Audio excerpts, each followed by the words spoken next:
Walay palakpak din ha. Siya ka. Di ka ganahan mubasa ang libro, pero kadaladala kang libro. O ang idaladala ni mo libro, 200 ka buo. 200, 1,000 ka buo. Yan, 200 ka page. Inay matapad, pila naghang libro ni mong nabasa sa imong kagalingon. Can you imagine? All that information na naani mo, dili ka basta tao lang. Hello? Dili ka basta tao lang. And then papa, depressed ka yung kukaroon. Daon kayo kukaroon. So, magitingan yun naman ko. Wala kay confidence. Ano? Tungkol kayo pa niyo na-discover ang mga libro. Amen. I-open up ang bagyo. Next slide. And, okay. Basa daw tanong din.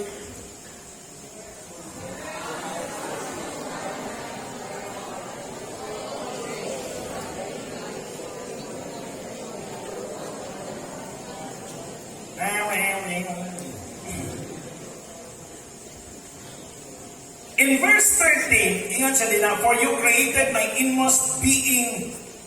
You knit me together in my mother's womb. Pagkahimo ko nun mo, mga igsoon, kami na mutara ko ni Ray, sayang sa itong diskutan ha, kay pag-create man mo. Pero Bible ang atong masihanan. Katong ganiha, information to sa mga scientist. Sila ang naghimo ato. Na ikaw libro.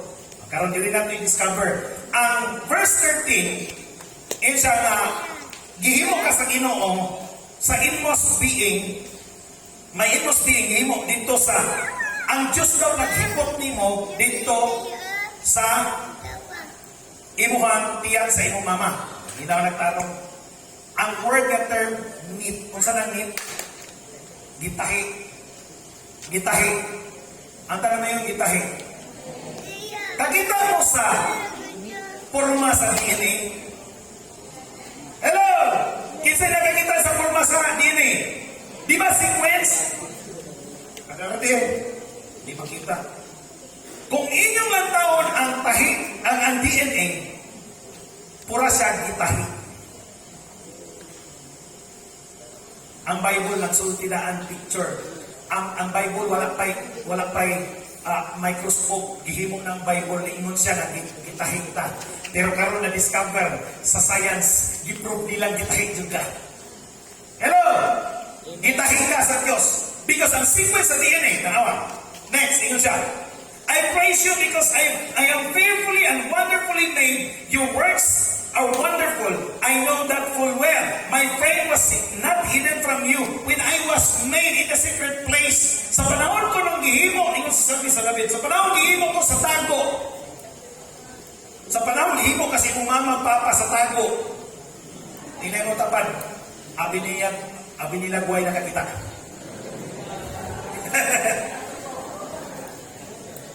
Sa panahon ko nung himo ka sa tago, nanago imong mama, papa, hanggang nanago, para himuon ka, ingon siya, when I was woven together in the depths of the earth, ingon siya, your eyes saw my unformed body. Ang mata ko no sa Diyos, nakakita sa imong lawas na wala pa na porma. Hello? All my days are ordained for me. Were written in your book. What is DNA? Book. Where Mansay kingon din ha? Book. All my days are written in your book. So it's scientifically proven, amen, and biblically proven. Diri ko na first nakakita na nagkasundo ang science o ang Bible. Huwag yun sila nagsupwahin. Ang imo na mo nang kinabuhi, humana, gisulat, tanan. That's why sa DNA nimo, humanap na na nakabutang ang imong function, ang imong pag-produce, sa imong kinabuhi, usaw ni mong pagdagan, usaw ni mong pag-develop, na tanan din na, isulat sa Ginoo tanan ang kumandinan. Next slide, please. Wala na? Naputol? Divinely predestined or destined. At ano na yung destiny? O saan ang destiny? Diagi ka ng word destination. O saan ang destiny? Imuhang padulngan. Hello? Everybody read. For He chose us in Him before the creation of the world to be holy, blameless in His sight. Nasa For He chose us in Him before the creation. Before the creation. Wala pa nagbuhat ang Ginoo. Sige ngon, gipili ka na daan para niya. Next, agay mo, di man mutingo ka ng love.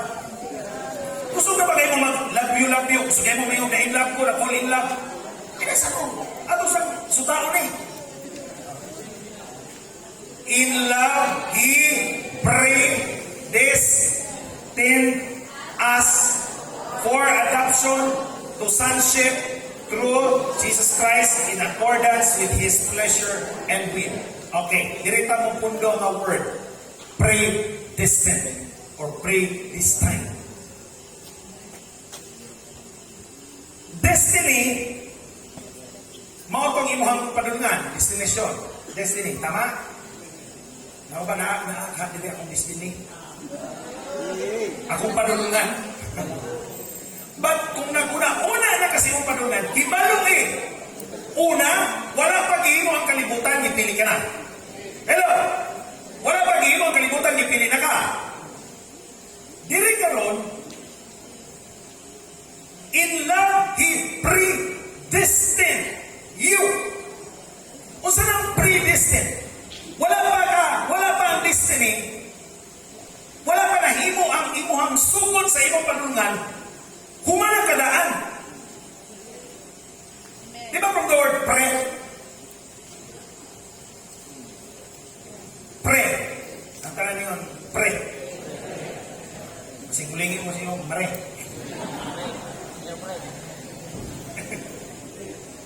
So you are predestined. Divinely predestined. Ang katuyuan nga gibuhat ka sa Dios para sa iya katuyuan. In accordance with His pleasure and will. Gihimo ka sa Ginoo, your DNA naani mo, ang God-class nature naani mo, kanamit mo yung nauban mo walay Diyos. Kasi dili mo to, Diyos, taas ka mo. Okay, kung wala yung Diyos, tingnan nila. Ingon si Charles Darwin, ang tao daw gikan sa unggoy. Masukot ka. Lingi agad yung tapal.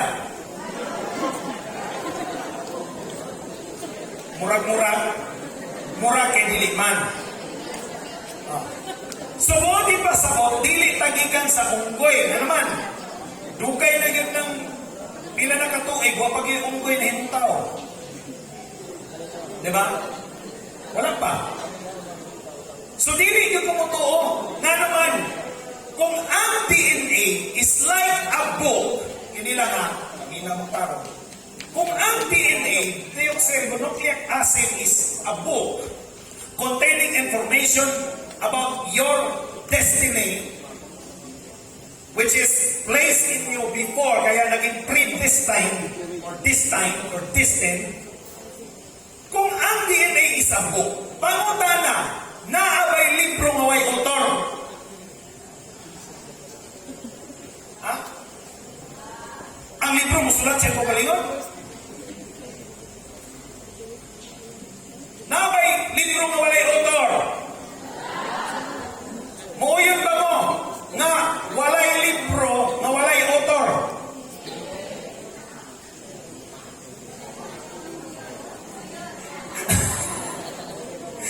Unsa daw?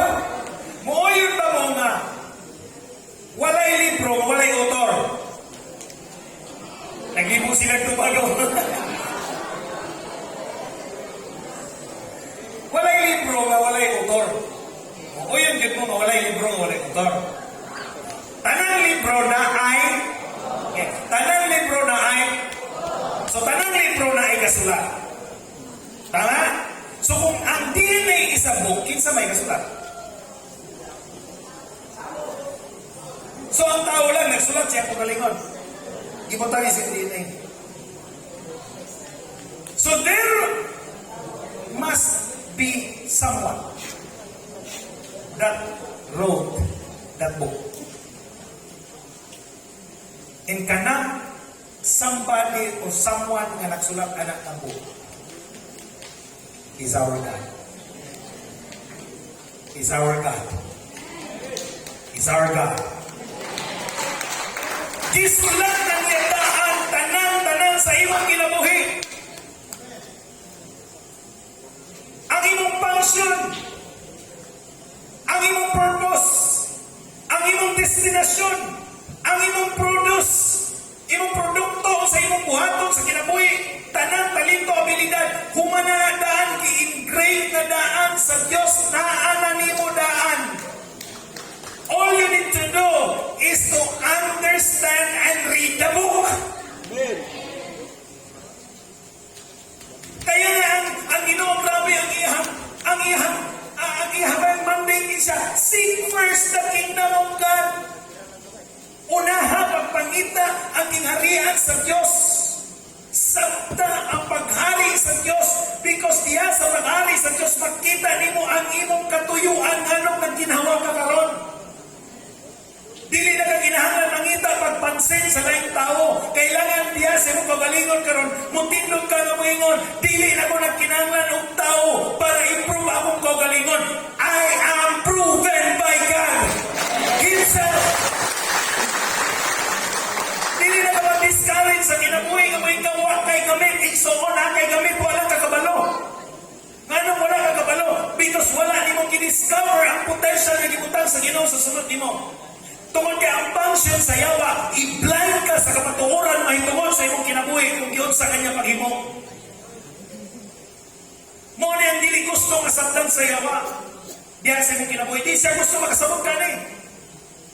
Kaya gusto niya magpuyo ka sa depression, magpuyo ka sa kaulawon, magpuyo ka sa discouragement, magpuyo ka sa frustration sa kinabuhi.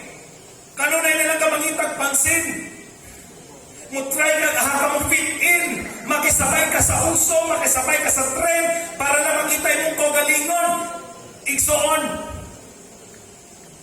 wala ka kasabot, kung ginsa ka. Mga tao mangitang pag-inspirasyon.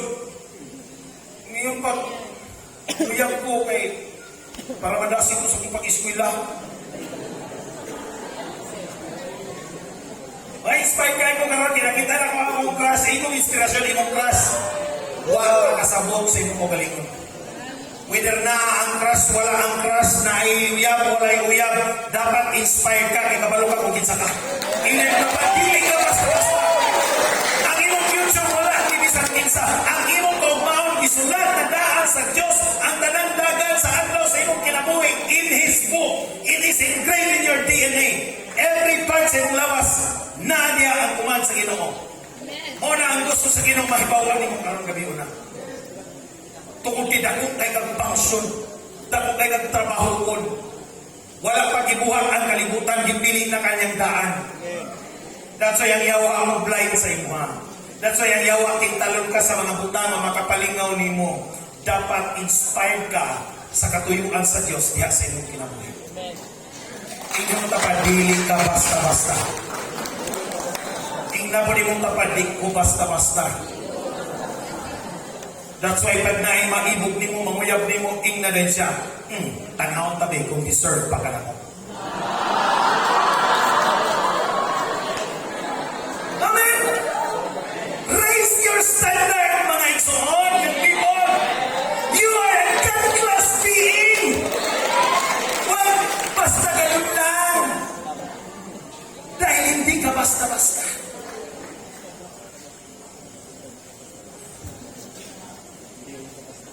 Hello? That's why, kung naay gustong umina, babae, tanang babae ninyo kami. Kung naay gustong umina sa bahandi nga gibutang sa Ginoo nimo, palukata o kumpletong permit. Ayaw sugod nga naay mga illegal minors. Because illegal minors will not follow the standard protocol of mining. And it will destroy the nature, the divine nature in you. Amen? Kung maunas mga illegal miner, imong kinamuhi. That's why mga babae discouraged na, nagbabae nila, wala ko'y paglaon, wasak na nga akong kinamuhi, wala na. Ano man, kitukunta rin mga illegal miner manulod. Walay permit to operate. Amen. Kung babae mong tapat lingi beware of illegal minors. Masisira ang buhay mo. Amen. Hallelujah. Protect God's planning you. Protection niya ang planos Ginoo mo. Kamu po mga lalaki, tanang lalaki niyo kami.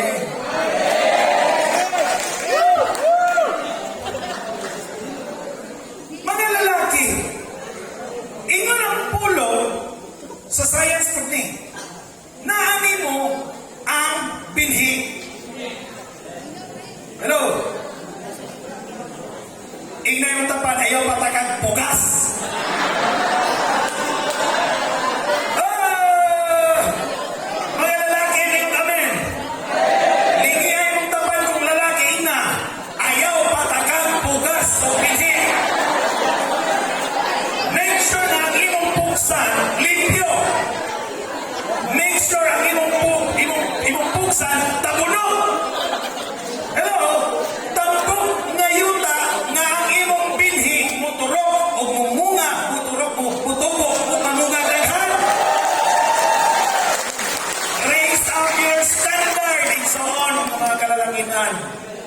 Do not just go with the flow. Pamiling tarong. Ayaw o focus sa kagwapa lang. Huwag kayong pilinas kagwapa lang. Ayaw di halaman. Ano may kapastor? Ano dili mo mag-focus sa kagwapa lang? Natural lang yun ang imong paguyaban. Mga sa iyang kuyap. Kana imong paguyaban, kana kung nagwapahan ka. Hello? Mga lalaki paminaw. Ang imong paguyaban, dili nang nagwapahan sila. Kanang ikaw may nagwapahan. Kaya pwede mag-gwapa nimo pero maot sa uban. Hello? Dayon pag-igwapahan ka, tanawa kung takos ba, deserve ba. Hello? Yes, deserve. Mga lalaki, tanawa kung deserve ba ng bayhana nga imong i-cultivate o amamahan para magbabungahon ka. Nakuha mo ninyo? That's why i-lift up ninyo yung standard. Yes. Hello? Nangilingin na silang sugod o. Wapa, rawan ng tanan. Kung saan man ako pagkabalong deserve ba ni siya? Simple. Simple. Nahigugma ba na siya sa Diyos sa tinung-anay? O tinuurbang si Kristo ang sintro sa iyang pagsimbag. Amen. Thank you. Sabi ninyo, si Adan bitaw pagka ihatagan na siya, giingnan na siya Ginoo, pangita ng Paris. Inga na gaya ng Ginoo, Adan, pangita ng Paris, lingi-lingi si Adan kung ginumats na ko. Lantaw siya sa karapaw, nagko, mamukayo. Pagtanaw ni silang pantihin sa mga. Pagtanaw po niya sa kukunay, agoy, wag yun yung match niya. Nato si ilaga, gamay po kayo. Wala yun sinakitaan, wag yun nakitaan ng match niya. Inayin ka pa, ay paglantaw ko ilaga. Pagkita ko katong iba yun. Kabalo ka kinsay mo hatag kong iba. Kini. Mga lalaki paminaw. Kabalo ba kay kanusta nahimo si iba? Minang tarong. Kaya na importante masabta ninyo. Kaya mo magiging kasagaran doon failures mga matagnon. Kabalo ka paghimo ni Adan. Giunsa ni Lord si Adan. Gipakatulog. Wala nang patulong-tulong. Gipakatulog. The first surgical operation happened on earth. The first surgical operation happens on earth. Wala pa na-develop ang mga surgeon. Wala pa nahimo mga doktor tig-opera. The first operation na gihimo sa earth. Gihimo sa Ginoo. Anesthesiahan sa Ginoo si Adan. Katsoy nakatulog. Wala ko ba kung siya i-inject. Wala pa may injection. Ito nakatulog si Adan. Pagkatulog ni Adan, gioperahan sa Ginoo si Adan. Gikuha ang the first genetically modified organism, si Eva. Nga naman, ang bukog gihimong tao, milagro dili. Karon na anang daghan, naghimong silang hayop, gikan ra kung sumato. Ako nadunggan, murag balhibo. Balhibo lang sa karniro, gihimong nilang karniro, gihimong nilang karniro. Genetically modified. Ang genes na i-develop nila, i-invento. Nahimo, naana na karon. Pero lahira na. Kasi ang Ginoo paghimong pala ni Adan o ni Eva, ioperahan. Pag-opera, ikuhang puso, gihimong tao, kuyaw. Hello? Tingnan ka palinganay ng Diyos. Naba pa sa science? Ang science, pag-opera, daghan pa kayo. Buhaton. Pag-opera niya, giporma niya si Eva. Kininadayon. Pagkahimo na ni Eva, inamugtarong, pagkahimo na ni Eva, gi-displace Ginoo. I-displace Ginoo. Kamu mga babae, pagpa-displace Ginoo. O ayaw i-display yung kagalingon. Kaya tawag na pag-displace yung kagalingon, paduding. Ang tinuod nga Eva, dili nagpaduding. Naghulat o i-display ni Lord. Pagkakita ni Adan, nga i-display na si Eva, ingat siya. The flesh of God flesh. Amen. And the bones of my bones. Nakita ba ni mo ang kanang imong ilang tao kuno tumukok nimo? Lalaki diri amino ng tanong. Ayaw patakadas man. Labaw sa tanan, kini ang pinakalabaw sa tanan. Naana ba ang pamatasan anak niya nga liwat sa Dios? Kay basig abi nimong maminyong langit imong puy-an, kunya ang imong gilantaw na umraman, impirno man ay imong puy-anan.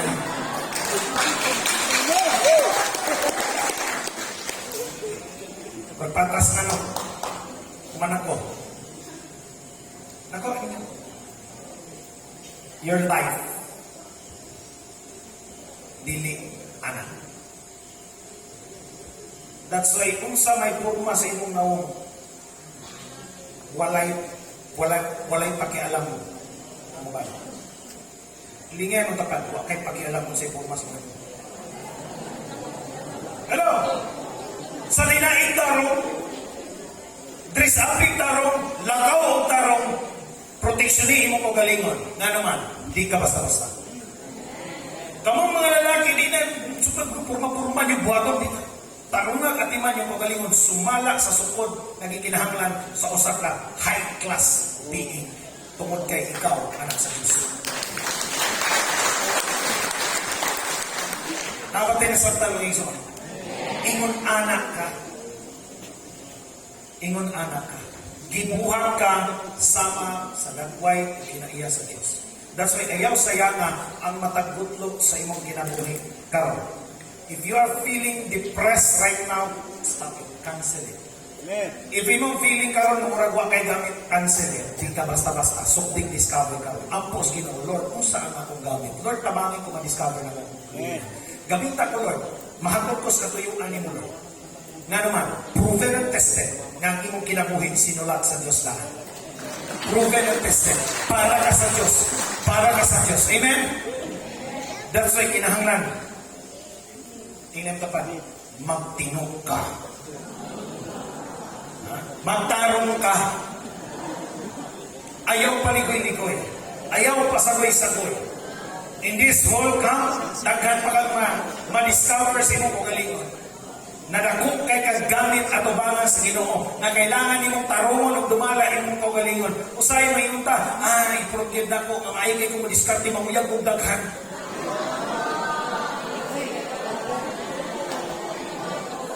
Pareha sa mga panahon sa una, wa man ko ka-discover ko na pero sa naka-discover na ko ani, ako na hindi nasaktan, ako na hindi kinabuhi. Kapag